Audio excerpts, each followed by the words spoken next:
Okay, in this video, we are going to find, for a pair of functions, f of x and g of x, determine the sum, the difference, and the product of these functions.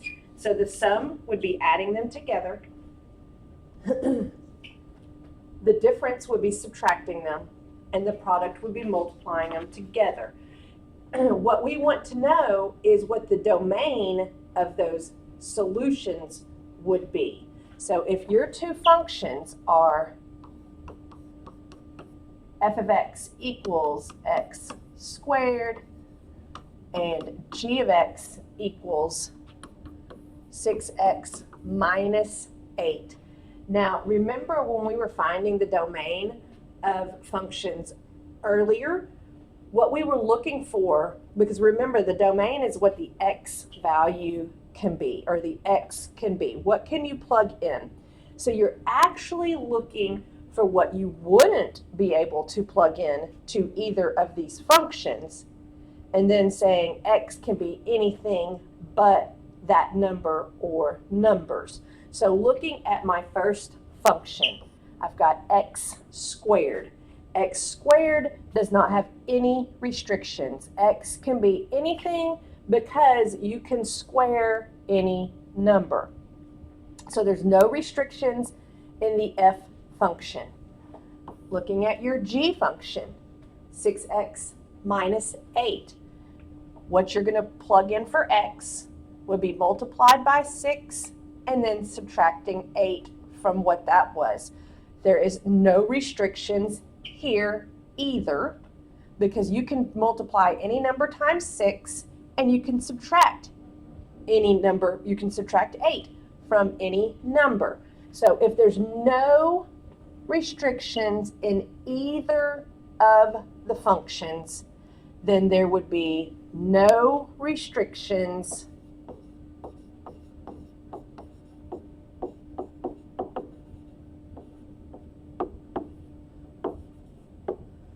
in the sum of the functions,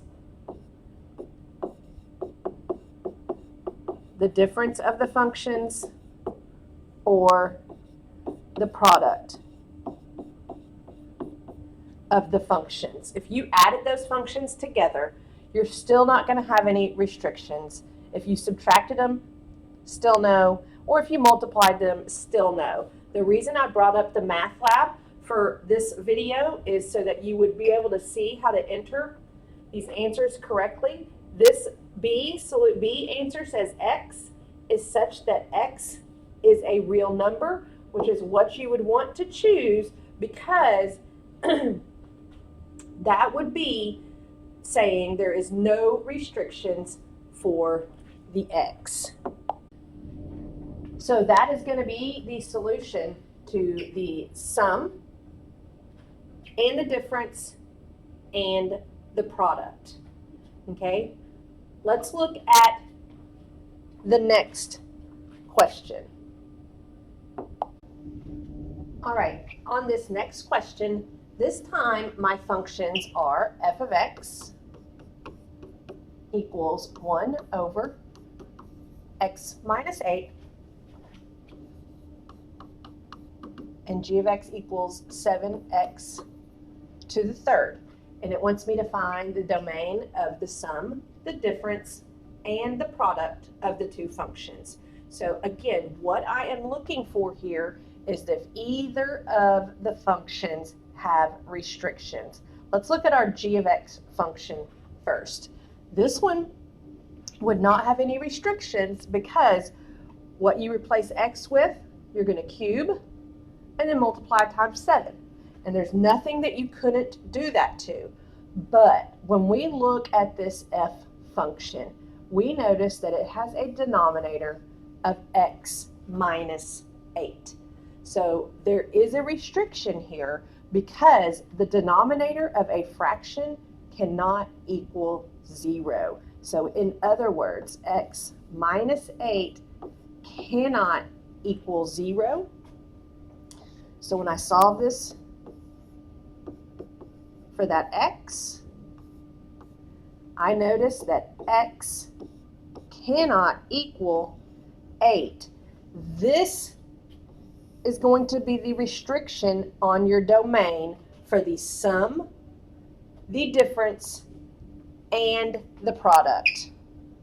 So when you enter this into MATLAB, you're going to enter the A answer that says X is such that X is a real number, and when you type this answer in, you're going to not just say 8, you have to type in this whole entire statement, X, and then you'll see here you have the cannot equal 8 as your solution. And then check it.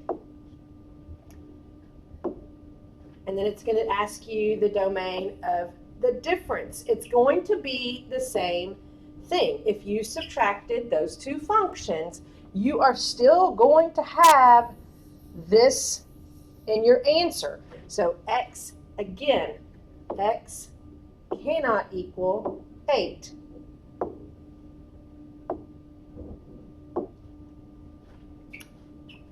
And then the last one, the product. If you multiplied those two functions together, you are still going to have X minus 8 in your denominator, which again means your domain is X is a real number, but X cannot equal 8.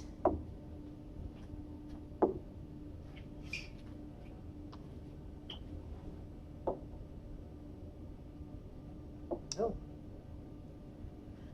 Okay, in this last example, this says for the pair of functions f and g, determine the domain of f over g. So your f of x function is 3x minus 10, and your g of x function is 10x minus 50, and it wants me to find the domain of the f function over the g function.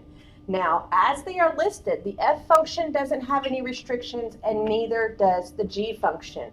But once you put the f function over the g function, you'll have 3x minus 10 over 10x minus 50. So now you do see that you have a restriction because you have a denominator with an x in it. So your denominator, which is 10x minus 50, cannot equal 0. So if I solve this by adding the 50 to both sides, so now I have 10x cannot equal 0 plus 50 gives me 50, and then divide both sides by 10. So x cannot equal 50 over 10, which is 5. So once again, x is a real number and x cannot equal 5.